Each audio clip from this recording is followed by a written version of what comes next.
don't know if you guys have noticed, but it's June, and that means it's Pride. It's hard to get fully enthused about Pride Month in June in Phoenix, because you notice we're not out marching in June. We do that in October in Phoenix, but it is always exciting to anchor into recognizing who we are as individuals. And I'm so proud to be part of a teaching and a movement and a center that openly, actively, vocally supports LGBTQIA people and everyone exactly where each beloved is and who each beloved is, as not a matter of being nice. We are nice.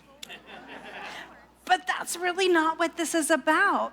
This is about really anchoring who we are. See, Ernest Holmes taught us in Science of Mind. If you don't know, Ernest Holmes is the founder of Science of Mind and the writer of a whole bunch of books, including a really, really big fat one called, are you ready for this? The Science of Mind. He said that it is our truth that we are each of this infinite oneness that we call the divine, and that we are each individualizations of that oneness. It's not separation to claim who we are in all of our interesting different little ways. It's not divisive to claim who we are in all those interesting different little ways. It's literally not even an option. We're doing it just by breathing. So here we land in this month where we're calling it In Living Color. And some of us, myself included, are in living color as part of the great rainbow mafia, as I call it, of the LGBTQIA and friends. We're gonna run out of letters. Just because we want to include everybody, right? Everybody. And that is what New Vision Center is about to me, is seeing each individual beloved and loving them for exactly who they are. And that means getting to know all of those little wacky, deep, rich, simple, silly, important things about one another. Now, I get to stand up here a lot, so you are subjected to my Swiftie, knitting, grandmother, goofball, theater kid truth, yes? Yes. Yay for me. And you haven't kicked me out yet, so I'm guessing you're okay with it. And that's what we want for everybody. And in order to do that, we have to decide that we are brave enough to do what we want to do. Now, anybody remember that show In Living Color? Oh, I was transfixed. I was at just the right age to be broken wide open by this super exciting new TV show. I was a freshman in high school when it started airing. And I was a dancer, so you can just imagine. I saw those fly girls, and I wanted to be there. I wanted to be one of them. Do you realize that most of those women are super famous now? Carrie Ann Inaba is one of the judges on Dancing with the Stars, and So You Think You Can Dance. Rosie Perez became a really famous actress, and a person you might have heard of, J-Lo, was one of them. How fun, right? So when I look at June and I think about Coming Out Month, some of us came out as Democrats or Republicans in our families, where maybe some of our relatives looked at us like, you're doing what now? Some of us came out as a different faith than we grew up as, and somebody might have been like, what? Where are you going? Who are you talking to? Some of us came out as crafters. It's very expensive and sometimes looked down upon by people who are balancing our checkbooks. Some of us came out for who we love, our gender expression. There's so many different ways. So many different ways. And so if I'm going to embrace this idea of do what you want to do, which is a lyric in the theme song to that show In Living Color, well, I've got some work to do, don't I? Because if I expect to be loved as I am, well, I better show up as I am. And oof, All of us are doing that, right? Every moment of every day, we're showing up our full, completely unmasked, authentic selves in every moment, saying and doing precisely what we feel is the best and brightest, independent of what anybody else might think, right? And a hush falls over the room.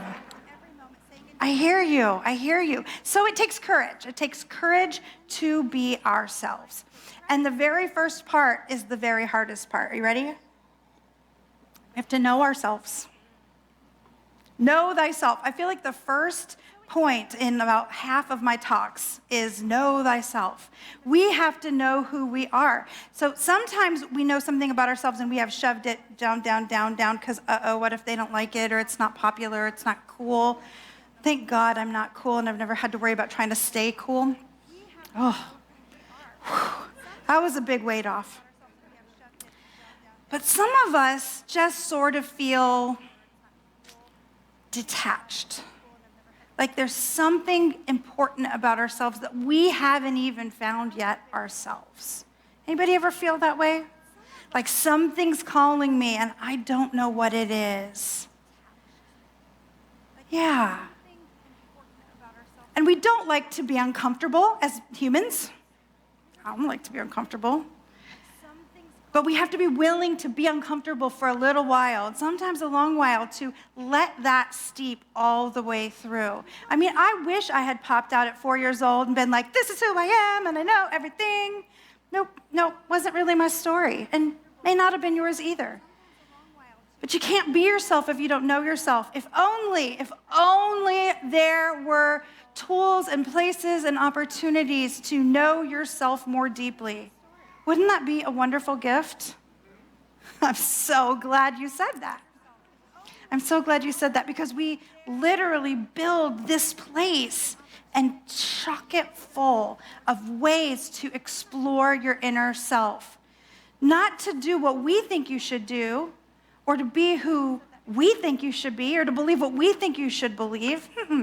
It's about offering you the opportunity to find that for yourself. And it's going to be different for absolutely everybody. So what are some choices here? Well, Ralph hopped up here and gave us a brilliant one with an MVC circle.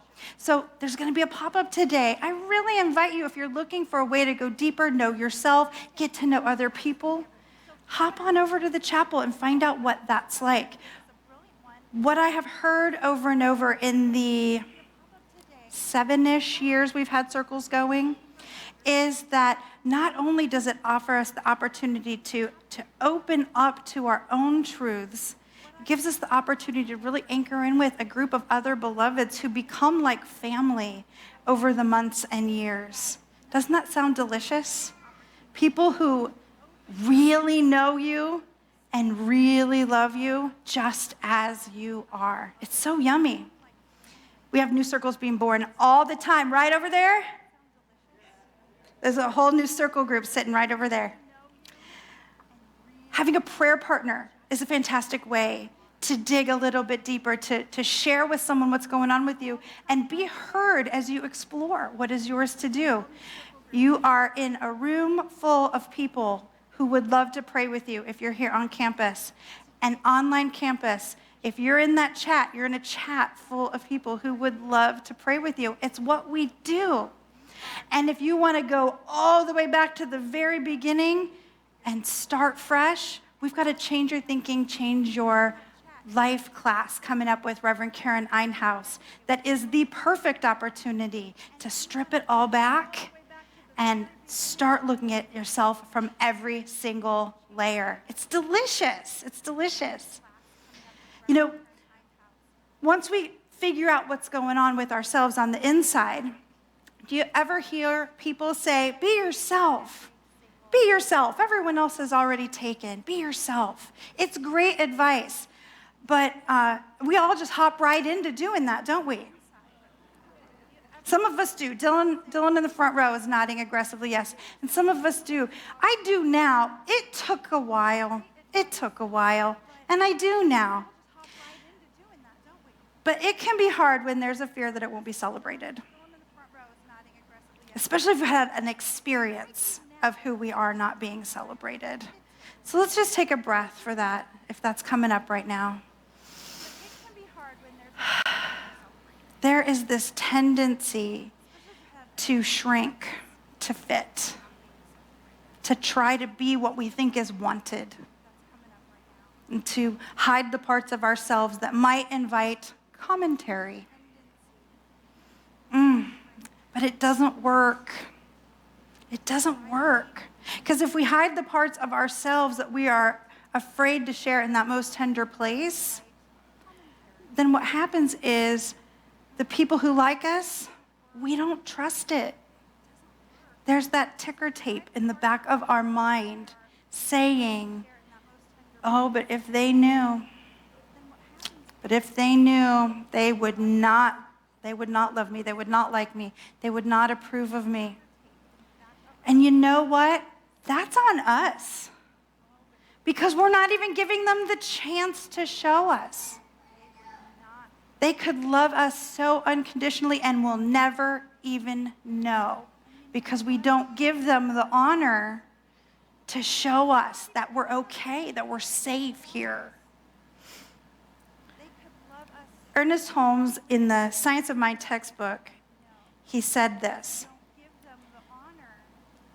about that place of fear of criticism and being hurt and being closed out. He said, nothing's real to us unless we make it real.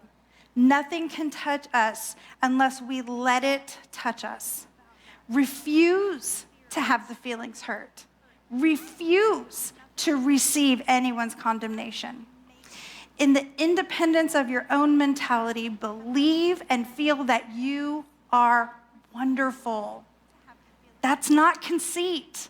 That is the truth. It's not conceit to think you're good enough. It's not conceit to think you're wonderful. It's not conceit to think you should be received as you are and held in the light and the love of God as every human being. It's not conceit, it's the truth. You're amazing. You've done so many things. You're so creative and bright and interesting and funny, and a little bit weird in all the right ways. It's the truth. Gotta let that out. Authenticity invites us to surround ourselves with people who get that. And it's okay for the people who don't. They will or they won't when they will or they won't. But we build around us a community of people who do get that. This is one of those places. Hopefully you have several friend groups and family of choice and family of origin. You deserve to have many. And then when we start celebrating that, it ripples out.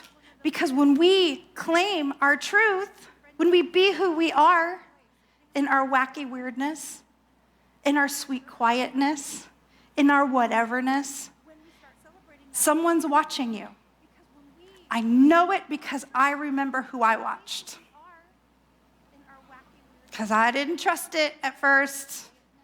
Totally fair if you don't. I didn't either. Until I watched it play out in this community over and over and over. And finally, popped my little head up. That I thought I'd try it. Rippling that out, that bravery, as it spreads, that's a part of creating a world that works for everyone, which is the Centers for Spiritual Living motto. The global heart vision is to create a world that works for everyone. And the only way to do that is to allow everyone to be who they are, to let that be, and to call that good. So once you're ready to do that, once you have a sense of who you are, then we run into culture. Perhaps you've heard of culture. There are these norms in life. And here in North America, moving through the lives that we have, there are norms like you're supposed to find a person of the opposite gender and get together and get married and have, 2.3 kids and a dog and a half or something. And you're supposed to work a certain place for a certain amount of money, and you're supposed to always be really interested in making more money. That's a big one. And you're supposed to behave whatever the norms are in your world, whatever your dad or your engineering professor thought you should do, right? We've all got a list of them, and the funny thing is everybody's list is different. Everybody's list is different. And when we're talking about Pride Month, specifically, heteronormativity and gender normativity comes up a lot, right? Who do you love? How do you show up? How do you experience your gender? And, you know, in the 70s, there was a series of studies, they called them the Kinsey reports, and they did surveys of thousands and thousands and thousands of, specifically, I think, Americans and Canadians. And they found out that there are some people that are 100% straight. Good chunk of them. And there are some people that are 100% homosexual. Reasonable sized chunk of them. And almost everybody's in the middle somewhere. In the middle somewhere.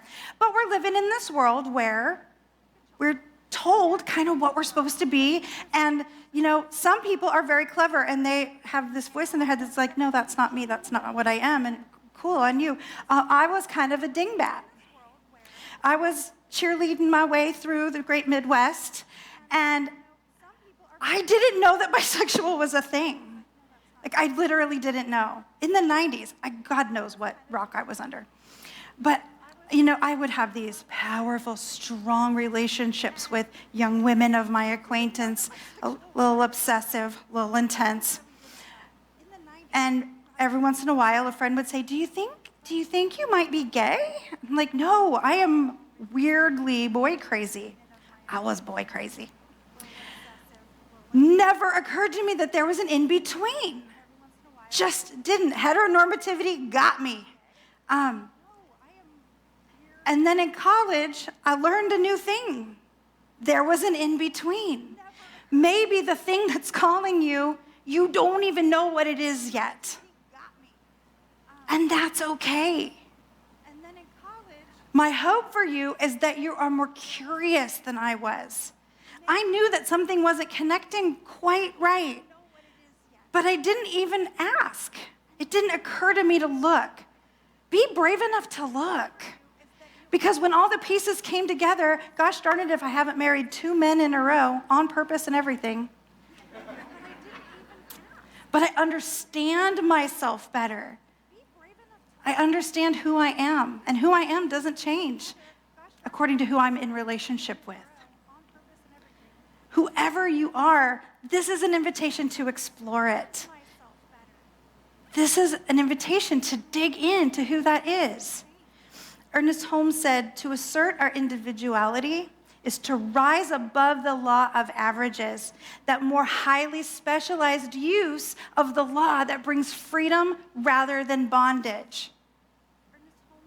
We're not being sassy when we show up for pride, whether it's pride or the pride that you're carrying in your heart for who you are. We are literally using the law of mind to create the life that works for each one of us, individualized, powerfully for who we are. This is a divine calling. You are needed as who you are all the way, even if you're not a Swiftie. I will work on my unconditional acceptance of that. You are needed. You are needed. So tell your truth. Tell it to yourself. Speak it in the world.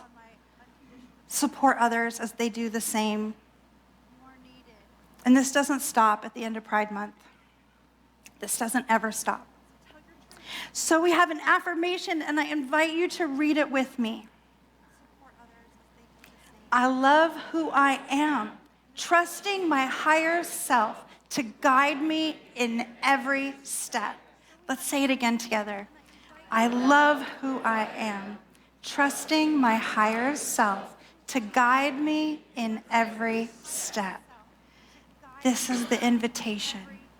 Tell your truth, be who you are, and so it is.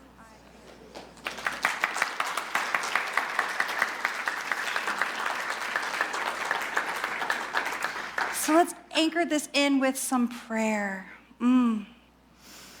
How good it is to be right here, right now.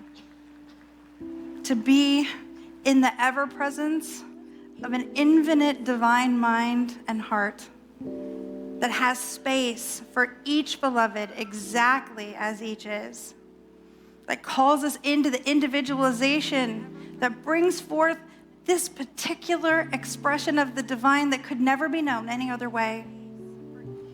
How good it is to remember that as each within the sound of my voice is a walking out of the divine in form, that each is divinely made exactly as they are in this perfect now moment.